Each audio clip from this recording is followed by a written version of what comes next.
안녕하세요. 오늘은 공포 사연을 들고 왔습니다. 이 공포썰은 개인이 겪은 실화 기반으로 진행됩니다. 개인적인 경험이 포함되어 있으며 사실 여부 판단은 시청자의 자유입니다. 그럼 이제 시작하겠습니다. 여러분은 산속 깊은 곳에 숨겨진 비밀을 믿으시나요? 아무도 찾지 않는 곳, 시간이 멈춘 듯한 장소, 그리고 그곳에서 들려오는 소리들. 오늘 제가 들려드릴 이야기는 단순한 등산이 어떻게 악몽으로 변했는지에 대한 실화입니다. 아니, 실화라고 주장하는 사람들의 이야기죠. 이 영상을 끝까지 보신다면 여러분도 저처럼 밤에 산을 바라보는 게 두려워질지도 모릅니다. 자, 시작해볼까요?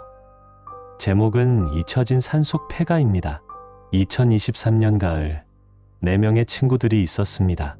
민수, 지영, 태연, 그리고 은비. 이들은 평소 등산을 즐기는 모임이었고 이번엔 조금 더 도전적인 코스를 찾고 있었어요. 서울에서 차로 2시간쯤 떨어진 H산, 이름조차 생소한 그곳은 등산객들 사이에서도 잘 알려지지 않은 곳이었죠. 인터넷에서 찾은 후기에 따르면 경치가 좋고 사람도 적어서 조용히 자연을 즐기기에 완벽하다고 했습니다. 내 친구는 가벼운 마음으로 배낭을 꾸렸고 아침 일찍 산 입구에 도착했어요. 산 입구는 예상보다 황량했어요. 주차장은 텅 비어 있었고 입구에 세워진 안내판은 낡아서 글씨가 거의 지워져 있었죠.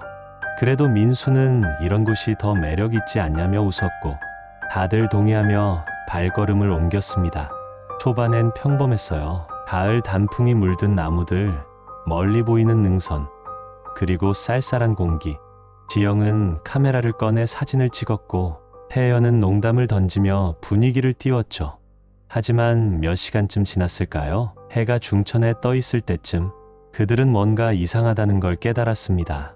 산로가 점점 좁아지더니 어느 순간부터 길이 아예 사라진 거예요. 나무 사이로 난 희미한 흔적만 남아 있었고 스마트폰 GPS는 신호가 잡히지 않았어요. 은비가 불안한 목소리로 말했죠. 우리 길 잃은 거 아니야? 민수는 괜찮다며 지도를 꺼냈지만 지도에 표시된 길과 주변 풍경이 전혀 맞지 않았어요. 그때 태연이 멀리서 뭔가를 발견했어요. 나무 사이로 보이는 낡은 지붕. 저기 집이 있네. 가서 물어보자. 그는 반갑게 소리쳤고 다들 그쪽으로 향했어요. 하지만 가까워질수록 이상한 기분이 들었죠. 그건 집이라기엔 너무 낡아 있었고 산속 깊은 곳에 왜 이런 건물이 있는지 이해가 안 갔어요. 그 집은 폐가였어요. 나무로 지어진 오래된 한옥 스타일의 건물이었는데 지붕은 반쯤 무너져 있었고 창문은 깨진 채로 방치돼 있었죠. 문짝은 삐걱거리며 바람에 흔들렸고 마당엔 잡초가 무성했어요. 민수는 여기서 잠깐 쉬다가 길 찾자고 제안했고 다들 지쳤던 터라 반대하지 않았습니다. 집 안으로 들어가자마자 이상한 냄새가 났어요. 썩은 나무와 곰팡이 냄새가 뒤섞인 숨이 막힐 듯한 공기였죠. 거실엔 낡은 탁자와 깨진 그릇 몇 개가 있었고 벽엔 오래된 흑백 사진이 걸려 있었어요. 사진 속엔 한 가족이 찍혀 있었는데 얼굴이 흐릿해서 누군지 알아볼 수 없었죠. 지영은 그 사진을 보고 소름이 끼쳤다고 나중에 말했어요. 눈동자가 우리를 보는 것 같았어. 은비는 집 안을 더 둘러보다가 부엌에서 이상한 걸 발견했어요. 오래된 쌀 포대와 그 옆에 놓인 칼. 칼날엔 검붉은 얼룩이 묻어 있었고 그걸 본 순간 은비는 비명을 지르며 뛰쳐나왔어요. 여기서 나가자. 이 집 이상해. 하지만 밖으로 나오자마자 더 큰 문제가 생겼어요. 해가 뉘엿뉘엿 지고 있었고 산속은 이미 어두워지기 시작했죠. 길을 잃은 상태에서 밤을 맞는 건 위험했어요. 결국 그들은 어쩔 수 없이 폐가에서 하룻밤을 보내기로 했습니다. 해가 완전히 진 후 폐가는 완전히 다른 곳이 됐어요. 바람이 불 때마다 집 전체가 삐걱거렸고 어둠 속에서 나무 그림자가 창문에 비쳤어요. 내 친구는 거실에 모여 앉아 배낭에서 꺼낸 비상식량을 나눠 먹었죠. 민수는 분위기를 풀어보려 농담을 던졌지만 아무도 웃지 않았어요. 그러다 태연이 문득 말했어요. 너희 저 소리 들었어? 다들 귀를 기울였고 정말로 이상한 소리가 들려왔어요. 탁탁탁. 마치 누가 천천히 나무 바닥을 걷는 듯한 소리였죠. 지영이 겁에 질린 목소리로 물었어요. 우리 말고 누가 여기 있는 거야? 민수는 손전등을 들고 소리가 나는 쪽으로 갔어요. 부엌 문 너머였죠. 문을 열자 소리가 뚝 끊겼고 아무것도 보이지 않았어요. 바람 소리겠지. 민수는 애써 웃으며 돌아왔지만 손이 미세하게 떨리고 있었어요. 그 뒤로 소리는 더 잦아졌어요. 탁탁탁. 이번엔 집 밖에서 들려왔죠. 은비는 창문 밖을 확인하려 했지만 태연이 급히 막았어요. 보지 마! 그냥 무시하자! 그의 목소리엔 두려움이 묻어 있었어요. 하지만 지영이 참지 못하고 창문을 살짝 열었어요. 그 순간 바람과 함께 낮은 신음소리가 들려왔어요. 사람 목소리 같기도 짐승 소리 같기도 한 그 음성은 모두를 얼어붙게 만들었죠. 밤이 깊어질수록 이상한 일들이 이어졌어요. 은비는 부엌에서 칼을 발견했던 순간부터 불안해했는데 갑자기 배낭을 뒤지더니 소리쳤어요. 내 물병이 없어졌어. 명저녁에 물을 마셨던 그 물병이 사라진 거예요. 태연은 너 피곤해서 착각한 거 아니야? 라고 했지만 은비는 고집을 꺾지 않았어요. 그러다 민수가 조용히 말했어요. 나도 내 손전등이 없어졌는데. 그 말을 들은 순간 다들 서로를 쳐다봤어요. 손전등은 민수가 부엌을 확인하러 갔을 때 분명 들고 있었던 물건이었죠. 지영이 떨리는 목소리로 말했어요. 누가 우리 물건을 가져간 거야? 그때 또다시 소리가 들렸어요. 탁탁탁. 이번엔 천장에서 바로 그들 머리 위에서 들려왔어요. 태연이 용기를 내서 천장을 올려다봤어요. 나무로 된 천장엔 오래된 얼룩이 있었고 그 얼룩이 마치 사람 형상처럼 보였죠. 저거 방금 저렇게 생겼었나? 태연의 말에 다들 천장을 봤고 그 순간 얼룩이 미세하게 움직이는 것 같았어요. 지영은 비명을 지르며 몸을 웅크렸고 민수는 손전등 대신 휴대폰 플래시를 켜서 천장을 비췄어요. 빛이 다 차 얼룩은 사라졌지만 그 자리에 작은 손자국이 남아 있었어요. 어린아이 손처럼 보이는 그 흔적은 모두를 공포에 몰아넣었죠. 새벽 2시쯤 그들은 더 이상 잠을 이룰 수 없었어요. 소리는 계속됐고 점점 더 가까워졌어요. 탁탁탁. 이제는 문 바로 밖에서 들리는 것 같았죠. 은비는 울먹이며 말했어요.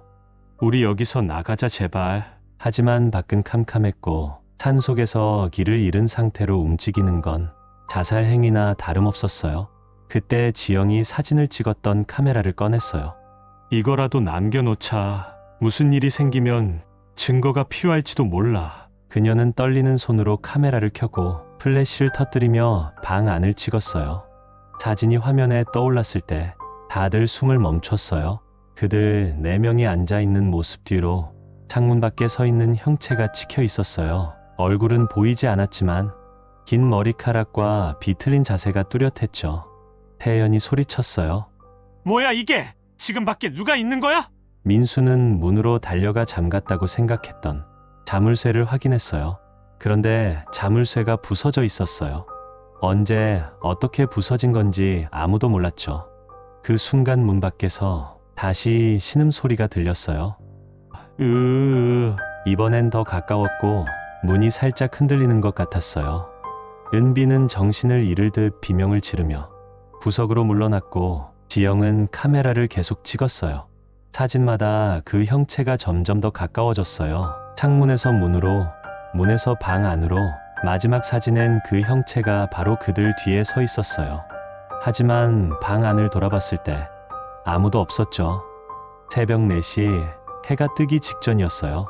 그들은 더 이상 버틸 수 없었고 무조건 도망치기로 했어요. 민수가 앞장섰고 태연이 지영과 은비를 챙겼어요. 문을 열자 차가운 공기가 그들을 맞았고 밖은 여전히 어두웠지만 희미한 여명이 보이기 시작했어요. 그들은 폐가를 등지고 무작정 뛰었어요. 나무 사이를 헤치며 달리는데 뒤에서 계속 소리가 따라왔어요. 탁탁탁. 점점 빨라지는 그 소리는 마치 그들을 쫓아오는 것 같았죠. 지영은 카메라를 떨어뜨렸지만 멈출 수 없었어요. 은비는 숨을 헐떡이며 울었고 태연은 멈추지 마! 계속 달려! 라고 소리쳤어요. 그러다 민수가 갑자기 멈췄어요. 앞에 또다시 그 폐가가 나타난 거예요. 몇 분간 뛰었는데 어떻게 된 일인지 그들은 다시 원래 있던 곳으로 돌아와 있었죠. 문은 열려 있었고 안에서 낮은 웃음소리가 들려왔어요. 히히! 그 소리를 들은 순간 은비는 주저앉았고 지영은 정신을 잃었어요. 그들이 어떻게 산에서 빠져나왔는지는 아무도 몰라요. 다음 날 아침 산 입구에서 구조대에 의해 발견됐을 때 4명은 모두 혼수 상태였어요. 민수만 간신히 깨어났고 그가 남긴 말은 단 하나였죠. 그 집은 우리를 놓아주지 않았어. 구조대가 폐가를 찾으러 갔지만 그곳엔 아무것도 없었어요. 오래된 나무와 잡초만 무성한 빈터뿐이었죠. 하지만 민수의 배낭에서 나온 사진 한 장이 모든 걸 바꿨어요. 그건 지영이 찍은 마지막 사진이었는데 4명 뒤에 서 있는 형체가 선명하게 보였어요. 긴 머리카락, 비틀린 몸, 그리고 얼굴. 그건 사진 속 가족 중 한 명과 똑같았어요. 지영, 태연, 은비는 결국 깨어나지 못했어요. 민수는 지금도 정신병원에 입원 중이고 밤마다 그 집을 꿈꾼다고 합니다. 그리고 그 사진은 지금도 어딘가에 남아있을지도 모릅니다. 이 이야기가 실화인지 아니면 그저 과장된 전설인지 여러분이 판단해 보세요. 하지만 한 가지 확실한 건 H산 근처 주민들은 그곳에 절대 가지 말라고 경고한다는 겁니다. 혹시 여러분 주변에 비슷한 경험이 있다면 댓글로 남겨주세요. 다음 영상에서 또 만나요. 그럼 좋은 밤 되세요.